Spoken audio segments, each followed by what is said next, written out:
प्यारे बच्चों सत श्री अकाल। ਆਪਾਂ ਅੱਜ ਕਰਨ ਜਾ ਰਹੇ ਹਾਂ ਸਕੂਲ ਸਿੱਖਿਆ ਵਿਭਾਗ Punjab primary 17/8/2020 Punjab achievement survey PAS 2020 ਦੀ ਅਭਿਆਸ ਸ਼ੀਟ 1 ਸਿੱਖਿਆ ਵਿਭਾਗ ਵੱਲੋਂ ਇਹ ਸ਼ੀਟਸ ਜਾਰੀ ਕੀਤੀਆਂ ਜਾ ਰਹੀਆਂ ਨੇ ਜਿਨ੍ਹਾਂ ਨੂੰ ਆਪਾਂ ਹੁਣ ਕਰਨਾ ਹੈ। ਇਸ ਵਿੱਚੋਂ ਸੋ ਪਹਿਲਾ ਹੈ ਪੰਜਾਬੀ ਵਿਸ਼ਾ ਪੰਜਾਬੀ ਵਿੱਚ ਬੱਚਿਓ ਪਹਿਰਾ ਦਿੱਤਾ ਹੈ, ਉਸ ਨੂੰ ਆਪਾਂ ਪੜ੍ਹਾਂਗੇ। ਪਹਿਰੇ ਨੂੰ ਪੜ੍ਹ ਕੇ ਉਸ ਦੇ ਹੇਠ ਦਿੱਤੇ ਪ੍ਰਸ਼ਨਾਂ ਦੇ ਉੱਤਰ ਕਰਾਂਗੇ। ਸੋ ਆਓ ਆਪਾਂ ਪੜ੍ਹਦੇ ਹਾਂ। ਹੁਣ ਦੀਪੂ ਦੀ ਨਿਗਾਹ ਕੀੜੀਆਂ 'ਤੇ ਪਈ, ਉਹ ਆਪਣੇ ਮੂੰਹ ਵਿੱਚ ਅਨਾਜ ਦੇ ਦਾਣੇ ਚੁੱਕੀ ਕਤਾਰ ਬੰਨੀ ਜਾ ਰਹੀਆਂ ਸਨ। ਦੀਪੂ ਨੇ ਹੁਣ ਕੀੜੀਆਂ ਦਾ ਤਰਲਾ ਕੀਤਾ, ਆ ਜਾਓ ਨਿੱਕੀਓ ਕੀੜੀਓ, ਕੁਝ ਪਲ ਮੇਰੇ ਨਾਲ ਖੇਡ ਲਵੋ, ਮੇਰਾ ਖੇਡਣ ਨੂੰ ਬੜਾ ਜੀਅ ਕਰ ਰਿਹਾ ਹੈ। ਕੀੜੀਆਂ ਨੇ ਉੱਤਰ ਦਿੱਤਾ, ਸਾਡਾ ਇਹ ਭੋਜਨ ਇਕੱਠਾ ਕਰਨ ਦਾ ਸਮਾਂ ਹੈ। ਅਸੀਂ ਵੱਧ ਤੋਂ ਵੱਧ ਭੋਜਨ ਆਪਣੀਆਂ ਖੁੱਡਾਂ ਵਿੱਚ ਇਕੱਠਾ ਕਰਨਾ ਹੈ ਤਾਂ ਜੋ ਔਖੇ ਸਮੇਂ ਅਸੀਂ ਭੁੱਖੀਆਂ ਨਾ ਮਰੀਏ। ਸਾਨੂੰ ਵਿਹਲ ਕਿੱਥੇ, ਅਸੀਂ ਤਾਂ ਕੰਮ ਨਾਲ ਲੱਦੀਆਂ ਪਈਆਂ ਹਾਂ। ਇਹ ਕਹਿੰਦਿਆਂ ਕੀੜੀਆਂ ਆਪਣੀ ਚਾਲੇ ਤੁਰੀਆਂ ਗਈਆਂ। ਦੀਪੂ ਉਹਨਾਂ ਨੂੰ ਦੇਖਦਾ ਰਿਹਾ। ਸੋ ਬੱਚੋ ਇਸ ਤਰੀਕੇ ਆਪਾਂ ਇਹ ਪਹਿਰਾ ਪੜ੍ਹਿਆ। ਇਸ ਪਹਿਰੇ ਦੇ ਹੇਠਾਂ ਆਏ ਪ੍ਰਸ਼ਨਾਂ ਨੂੰ ਵੀ ਆਪਾਂ ਕਰਨਾ ਹੈ। ਠੀਕ ਇਸੇ ਤਰੀਕੇ ਨਾਲ ਆਪਾਂ ਜੋ ਪ੍ਰਸ਼ਨ ਪਹਿਰੇ ਦੇ ਵਿੱਚ ਪੜ੍ਹੇ ਹਨ, ਜਿਸ ਤਰ੍ਹਾਂ ਪਹਿਲਾ ਦੀਪੂ ਨੇ ਕਿਸ ਦਾ ਤਰਲਾ ਕੀਤਾ ਸੀ। ਸੋ ਦੀਪੂ ਨੇ ਕਿਸ ਦਾ ਤਰਲਾ ਕੀਤਾ ਸੀ? ਕੀੜੀਆਂ ਦਾ। ਬਿਲਕੁਲ, ਹਾਥੀ ਦਾ ਨਹੀਂ, ਰੁੱਖ ਦਾ ਨਹੀਂ, ਕਿਸ ਦਾ ਕੀਤਾ ਸੀ? ਕੀੜੀਆਂ ਦਾ ਤਰਲਾ ਕੀਤਾ ਸੀ। ਇਸ ਲਈ ਉੱਤਰ ਹੈ ਈੜੀ, ਕੀੜੀਆਂ ਦਾ। ਦੂਜਾ ਹੈ ਕੀੜੀਆਂ ਨੇ ਭੋਜਨ ਆਪਣੀਆਂ ਡੈਸ਼ ਵਿੱਚ ਇਕੱਠਾ ਕਰਨਾ ਸੀ। ਕਿਸ ਵਿੱਚ ਇਕੱਠਾ ਕਰਨਾ ਸੀ? ਆਪਣੀਆਂ ਖੁੱਡਾਂ ਵਿੱਚ ਇਕੱਠਾ ਕਰਨਾ ਸੀ ਬੱਚਿਓ। ਸੋ ਊੜਾ ਉੱਤਰ ਹੈ ਖੁੱਡਾਂ। ਤੀਜਾ ਹੈ ਦੀਪੂ ਦੀ ਨਿਗਾਹ ਕੀੜੀਆਂ 'ਤੇ ਪਈ। ਉੱਪਰਲੇ ਵਾਕ ਵਿੱਚ ਲਕੀਰੇ ਸ਼ਬਦ ਦਾ ਇੱਕ ਵਚਨ ਸ਼ਬਦ ਕੀ ਹੈ? ਕੀੜੀਆਂ ਦਾ ਇੱਕ ਵਚਨ ਸ਼ਬਦ ਹੈ ਬੱਚੋ ਕੀੜੀ, ਕੀੜੀਆਂ, ਭਾਵ ਕੀੜੀ ਇੱਕ ਵਚਨ ਸ਼ਬਦ ਹੈ, ਕੀੜੀਆਂ ਬਹੁਵਚਨ ਸ਼ਬਦ ਹੈ। ਸੋ ਇਸ ਕਰਕੇ ਕੀੜੀ ਉੱਤਰ ਜੋ ਸੱਸਾ ਹੈ ਉਹ ਇਸ ਦਾ ਸਹੀ ਉੱਤਰ ਹੈ। ਅੱਗੇ ਚੱਲਦੇ ਹਾਂ ਆਪਾਂ ਪ੍ਰਸ਼ਨ ਨੰਬਰ 4 'ਤੇ। ਕੰਮ ਨਾਲ ਲੱਦੀਆਂ ਪਈਆਂ ਹਾਂ ਦਾ ਕੀ ਭਾਵ ਹੈ? ਉਹਨਾਂ ਨੂੰ ਊੜਾ, ਉਹਨਾਂ ਨੂੰ ਬਹੁਤ ਜ਼ਿਆਦਾ ਕੰਮ ਹੈ। ਐੜਾ ਉਹ ਕੰਮ ਕਰਦੀਆਂ ਹਨ। ਈੜੀ ਉਹ ਕੰਮ ਕਰਕੇ ਅੱਕ ਗਈਆਂ ਹਨ। ਸੋ ਉੱਤਰ ਹੈ ਊੜਾ, ਉਹਨਾਂ ਨੂੰ ਬਹੁਤ ਜ਼ਿਆਦਾ ਕੰਮ ਹੈ। ਪੰਜਵਾਂ ਹੈ ਤਰਲਾ ਤੋਂ ਕੀ ਭਾਵ ਹੈ? ਹਿੰਮਤ, ਮਿੰਨਤ, ਬੇਨਤੀ, ਜੋਸ਼। ਸੋ ਐੜਾ ਉੱਤਰ ਹੈ ਮਿੰਨਤ ਕਰਨਾ, ਤਰਲਾ ਕਰਨਾ। ਅੱਗੇ ਚੱਲਦੇ ਹਾਂ ਬੱਚਿਓ। ਵਿਸ਼ਾ ਗਣਿਤ। ਗਣਿਤ ਦਾ ਜੋ ਪਹਿਲਾ ਹੈ ਸਵਾਲ, ਕਿਸ ਘਰ ਦਾ ਨੰਬਰ 396 ਹੈ? ਸੋ ਹੇਠਾਂ ਦਿੱਤੀਆਂ ਸੰਖਿਆਵਾਂ ਦੇਖਾਂਗੇ। ਊੜੇ ਵਿੱਚ 396, ਐੜੇ ਵਿੱਚ 3906। ਸੋ ਉੱਤਰ ਪਹਿਲਾਂ ਹੀ ਮਿਲ ਗਿਆ ਆਪਾਂ ਨੂੰ 396। ਅੱਗੇ ਜੋ ਹੈ ਉਹ ਆਪਣੇ ਇਸ ਉੱਤਰ ਦਿੱਤੀ ਹੋਈ ਸੰਖਿਆ ਦੇ ਸ਼ਬਦਾਂ ਨਾਲ ਮੇਲ ਨਹੀਂ ਖਾਂਦਾ। ਦੂਸਰਾ ਹੈ ਇੱਕ ਪੈਨਸਿਲ ਦਾ ਮੁੱਲ 5 ਰੁਪਏ। ਇਸੇ ਤਰ੍ਹਾਂ ਦਿੱਤੀਆਂ 4 ਪੈਨਸਿਲਾਂ ਦਾ ਮੁੱਲ ਹੋਵੇਗਾ। ਇਸ ਨੂੰ ਦੋ ਤਰੀਕੇ ਨਾਲ ਕਰ ਸਕਦੇ ਹਾਂ ਬੱਚਿਓ ਆਪਾਂ। 5 ਪੈਨਸਿਲਾਂ ਭਾਵ 5 ਗੁਣਾ 4, 5 ਚੌਕਾ 20, ਭਾਵ ਕਿ ਇਹਨਾਂ ਦਾ ਮੁੱਲ ਕਿੰਨਾ ਹੋਊਗਾ? ਐੜਾ ਉੱਤਰ ਸਹੀ ਹੈ, 20 ਰੁਪਏ ਹੋਊਗਾ। ਤੀਜਾ ਸਵਾਲ। ਤੀਜੇ ਸਵਾਲ ਵਿੱਚ ਇੱਥੇ ਟਰੇ ਵਿੱਚ 15 ਲੱਡੂ ਹਨ। ਅਸੀਂ 5 ਲੱਡੂ ਇੱਕ ਡੱਬੇ ਵਿੱਚ ਪਾ ਸਕਦੇ ਹਾਂ, ਤਾਂ ਸਾਰੇ ਲੱਡੂਆਂ ਨੂੰ ਡੱਬਿਆਂ ਵਿੱਚ ਪਾਉਣ ਲਈ ਕਿੰਨੇ ਡੱਬਿਆਂ ਦੀ ਜ਼ਰੂਰਤ ਹੋਵੇਗੀ? ਸੋ ਆਪਾਂ ਦੇਖ ਰਹੇ ਹਾਂ ਕਿ ਇੱਥੇ 15 ਲੱਡੂ ਹਨ ਔਰ ਇੱਕ ਡੱਬੇ 'ਚ 5 ਪਾਉਣੇ ਆ ਬੱਚਿਓ। ਪਹਿਲੇ 'ਚ 5 ਪਾਤੇ, ਦੂਸਰੇ 'ਚ 5 ਪਾਤੇ, ਤੀਸਰੇ 'ਚ 5 ਪਾਤੇ। 5 5 10 5 15। ਕਿੰਨੇ ਡੱਬਿਆਂ ਦੀ ਜ਼ਰੂਰਤ ਹੈ? 3 ਡੱਬੇ। ਸੋ ਇਸ ਤਰੀਕੇ ਆਪਾਂ ਇਸ ਸਵਾਲ ਨੂੰ ਕਰ ਸਕਦੇ ਹਾਂ। ਈੜੀ ਉੱਤਰ ਆਊਗਾ ਆਪਣਾ। 3 ਡੱਬੇ ਈੜੀ 'ਤੇ ਦਰਸਾਏ ਗਏ ਹਨ। ਸੋ ਇੱਕ ਤਰੀਕਾ ਹੋਰ ਹੈ, 15 ਨੂੰ 5 ਨਾਲ ਭਾਗ ਕਰਕੇ 20 ਪ੍ਰਾਪਤ ਕਰ ਸਕਦੇ ਹਾਂ ਅਸੀਂ। 3 ਉੱਤਰ 3 ਡੱਬੇ ਆਵੇਗਾ। अगले काम ते चलते हाँ। चौथा सवाल है बच्चों, हेठ लिखिया गमलियां नूं चंगी तरह देखो, इन्हां विच्चों किहड़ी अंक गणितक किरिया फुੱਲਾਂ ਦੇ कुल जोड़ नूं दर्शाउंदी है। ਆਪਾਂ देख रहे हैं इत्थे गमले बने हुए हैं, 6 गमले हैं, 1 2 3 4 5 6। हरेक गमले ਦੇ ਉੱਤੇ ਬੱਚਿਓ ਆਪਾਂ ਕੀ ਦੇਖ ਰਹੇ ਹਾਂ, 3 ਫੁੱਲ ਬਣੇ ਹੋਏ ਹਨ। ਇਹ 6 ਗਮਲੇ ਆਪਾਂ ਦੇਖ ਲਏ, ਇਹਨਾਂ ਦੇ ਉੱਪਰ ਹਰੇਕ ਦੇ ਉੱਪਰ 3 ਫੁੱਲ ਨੇ, ਭਾਵ 6 ਗਮਲੇ ਗੁਣਾ ਹਰੇਕ ਦੇ ਉੱਤੇ ਕਿੰਨੇ ਨੇ, 3 ਫੁੱਲ। ਸੋ ਕੁੱਲ ਫੁੱਲ ਬਣਦੇ ਆ 18। ਹੁਣ ਆਪਾਂ ਦੇਖਦੇ ਹਾਂ ਗਣਿਤਿਕ ਰੂਪ ਵਿੱਚ 6 ਗੁਣਾ 3 ਆਉਣਾ ਚਾਹੀਦਾ। ਊੜੇ 'ਚ 6 ਜੋੜ 3 ਹੈ, ਐੜੇ 'ਚ 6 ਗੁਣਾ 3, ਭਾਵ ਐੜਾ ਉੱਤਰ ਆਪਣਾ ਬਿਲਕੁਲ ਠੀਕ ਹੈ, ਜੋ ਇਸ ਕਿਰਿਆ 'ਤੇ ਸਹੀ ਫਿੱਟ ਬੈਠਦਾ ਹੈ। ਪੰਜਵਾਂ ਸਵਾਲ ਹੈ, ਤੁਹਾਡੇ ਕੋਲ 3 ਰੁਪਏ ਹਨ, ਹੇਠਾਂ ਦਿੱਤੀਆਂ ਚੀਜ਼ਾਂ ਵਿੱਚੋਂ ਤੁਸੀਂ ਕਿਹੜੀਆਂ 2 ਖਰੀਦ ਸਕਦੇ ਹੋ। ਵਸਤੂਆਂ ਦਿੱਤੀਆਂ ਹਨ, ਉਹਨਾਂ ਦੇ ਸਾਹਮਣੇ ਕੀਮਤ ਦਿੱਤੀ ਹੈ। ਪੇਪਰ ਕਲਿੱਪ 4 ਰੁਪਏ ਦਾ ਹੈ। ਅਗਲਾ ਹੈ, ਇਹ ਨਹੀਂ ਸੈੱਟ ਬੈਠਦਾ, ਬਾਲ ਪੈਨ 2 ਰੁਪਏ ਦਾ ਹੈ। ਇਹ ਆ ਸਕਦਾ ਹੈ ਪੈਨਸਿਲ 1 ਰੁਪਏ ਦੀ ਹੈ। ਇਹ ਦੋਵੇਂ ਲਈਏ ਇਹ ਆ ਸਕਦੇ ਹੈ। ਅਗਲਾ ਹੈ ਫੁੱਟਾ, ਜੇ ਆਪਾਂ ਇਕੱਲਾ ਫੁੱਟਾ ਖਰੀਦੀਏ ਤਾਂ ਉਹਦਾ ਮੁੱਲ 3 ਰੁਪਏ ਹੈ, ਉਹ ਵੀ ਆ ਸਕਦਾ ਹੈ। ਪੇਪਰ ਕਲਿੱਪ 4 ਰੁਪਏ ਦਾ ਸੀ, ਉਹ ਨਹੀਂ ਆਉਂਦਾ। ਊੜਾ ਉੱਤਰ ਹੈ ਪੇਪਰ ਕਲਿੱਪ ਅਤੇ ਬਾਲ ਪੈਨ, ਬਿਲਕੁਲ ਨਹੀਂ। ਪੇਪਰ ਕਲਿੱਪ ਦੀ ਕੀਮਤ 4 ਰੁਪਏ ਹੈ, ਆਪਣੇ ਕੋਲੇ 3 ਰੁਪਏ ਹੈ, ਨਹੀਂ ਆਊਗਾ। ਐੜਾ ਹੈ ਪੇਪਰ ਕਲਿੱਪ ਅਤੇ ਪੈਨਸਿਲ, ਇਹ ਵੀ ਨਹੀਂ ਆ ਸਕਦਾ। ਪੇਪਰ ਕਲਿੱਪ ਇਕੱਲਾ ਹੀ 4 ਰੁਪਏ ਦਾ, ਜੇ ਪੈਨਸਿਲ ਨਾਲ ਲਵਾਂਗੇ 5 ਰੁਪਏ ਦੀ ਹੋ ਜੂਗੀ। ਸੋ ਈੜੀ ਸੀਗਾ ਪੈਨਸਿਲ ਅਤੇ ਫੁੱਟਾ, ਉਹ ਵੀ ਨਹੀਂ। ਸੱਸਾ ਉੱਤਰ ਸਹੀ ਹੈ, ਬਾਲ ਪੈਨ ਅਤੇ ਪੈਨਸਿਲ। 2 ਜੋੜ 1 3 ਰੁਪਏ ਬਣਦੇ ਨੇ ਦੋਨਾਂ ਚੀਜ਼ਾਂ ਨੂੰ ਖਰੀਦਣ ਦੇ। ਅੱਗੇ ਚੱਲਦੇ ਹਾਂ, ਵਿਸ਼ਾ ਇੰਗਲਿਸ਼।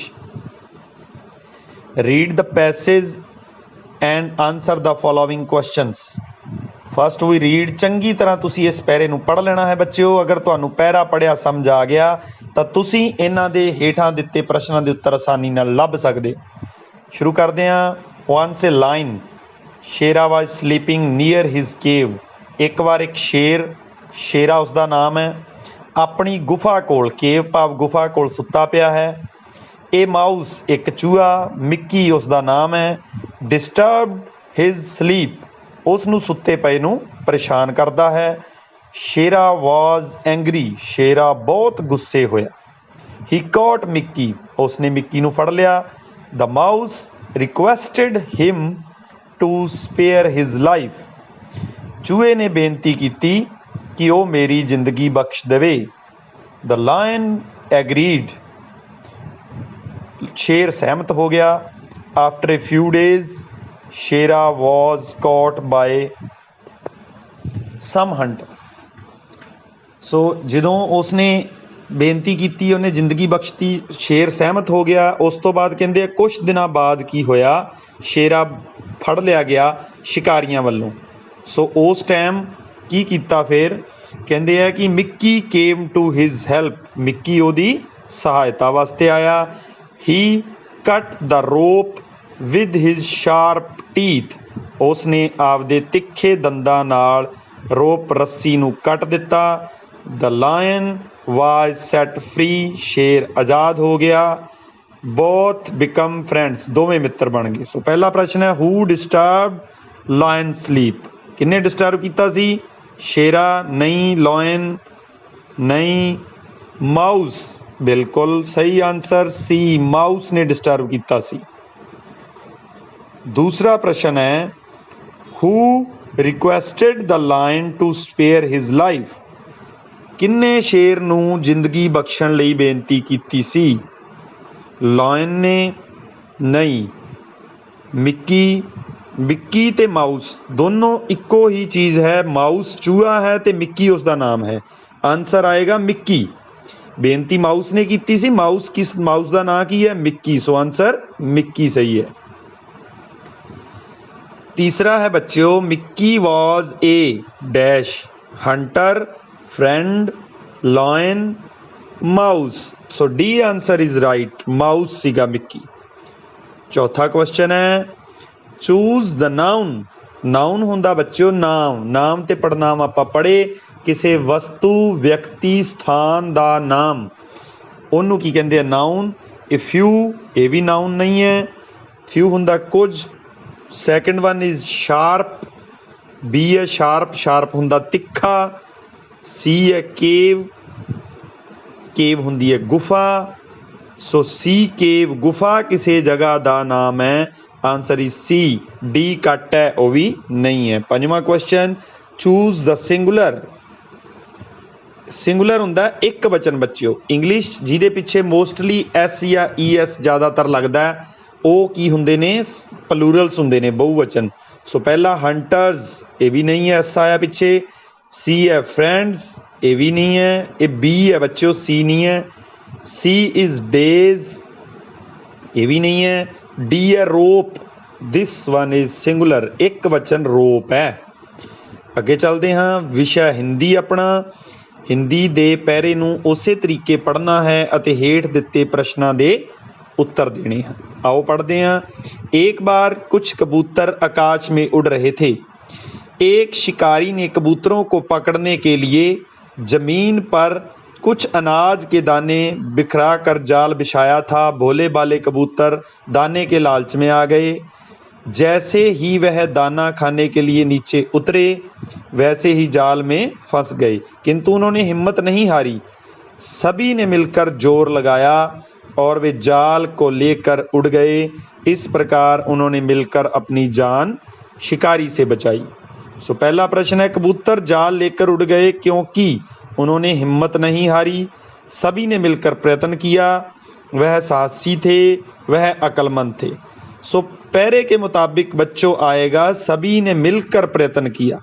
जोर लगाया था ना मिलकर सभी ने, तो इसीलिए आंसर आएगा दूसरा। सभी ने मिलकर जोर लगाया था और प्रयत्न किया, तो दूसरा उत्तर बिल्कुल सही है।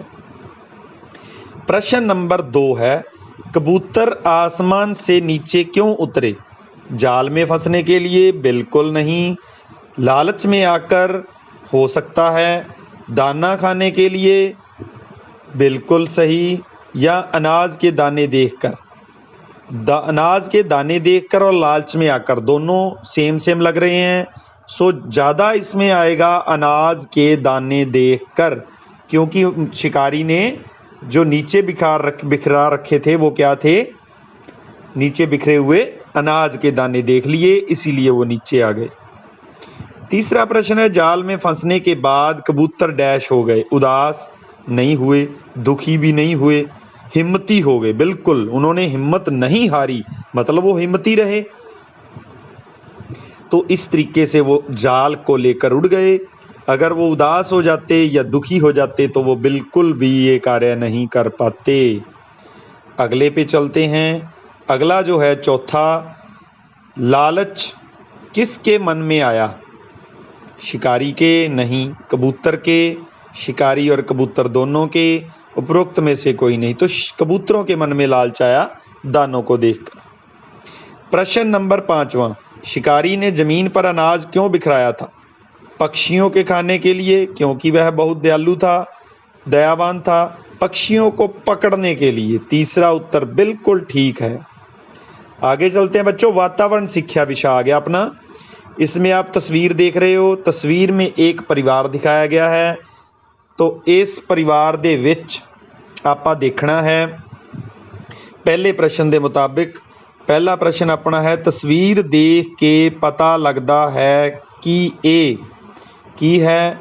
इकहरा परिवार है, साझा परिवार है। सो दूजा उत्तर की है, साझा परिवार है बच्चों। दो मैंबरी भी नहीं है, साडा परिवार है, माड़ा परिवार है, ये भी नहीं है। सो अगे चलते हाँ। प्रश्न नंबर 2, संयुक्त परिवार विच मैंबरां दी गिनती की हुंदी है। घट हुंदी है, 2 हुंदी है, वध हुंदी है, वध हुंदी है। बिल्कुल उत्तर सही है। अगे आपां परिवारक ढांचा देख रहे हैं बच्चों, जिस दे उपर दादा दादी, उस तो बाद पिता जी, माता जी, पिता माता जी दे बच्चे, दीपू, दीपू दा भरा ते दीपू दी भैन।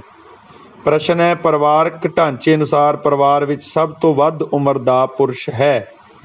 सो कौन है। देखो दीपू तो ਉੱਪਰ ਪਿਤਾ ਜੀ ਤੋਂ ਉੱਪਰ ਦਾਦਾ ਜੀ, तो इसका मतलब दादा जी सब तो ਵੱਧ उम्र ਦਾ है। जो सब तो थल्ले है वो घੱਟ उम्र ਦੇ, सब तो ਉੱਪਰ ਵੱਧ उम्र ਦੇ ਪਰਿਵਾਰਕ ਮੈਂਬਰ। सो ईडी उत्तर दादा जी बिल्कुल ठीक है। अगला प्रश्न है पਰਿਵਾਰਕ ਢਾਂਚੇ ਅਨੁਸਾਰ ਪਰਿਵਾਰ ਵਿੱਚ ਔਰਤ ਮੈਂਬਰਾਂ ਦੀ ਗਿਣਤੀ ਹੈ। ਔਰਤ ਮੈਂਬਰਾਂ ਦੀ ਗਿਣਤੀ ਗਿਣਦੇ ਹਾਂ। देखो एक नंबर दादी जी, दूसरे औरत माता जी, तीसरे औरत दीपू दे भैन, तो भाव औरत मैंबरां की गिनती 3। ऐड़ा उत्तर बिल्कुल ठीक है। अगे चलते हैं आपां परिवारक ढांचे नूं देख के दसो दीपू दे पिता जी दे माता जी दीपू दे की लगदे हन। सो दीपू दे पिता जी, पहला आपां दीपू तो शुरू करते हैं। देखो दीपू आ रहा, उन्हां दे पिता जी हो गए, उन्हां दे पिता जी दे माता जी भाव दादी जी। सो उत्तर की आऊगा दादी जी। उत्तर सस्सा बिल्कुल ठीक है। ये उत्तर अपना बिल्कुल संतुष्ट करता है। इस तरीके बच्चों तुसी इस सारी अभ्यास शीट नूं करिया, इस नूं तुसी एक बारी फिर आपो अपना करना है। इस तरीके अगले काम नाल फिर मिलांगे। थैंक यू, धन्नवाद।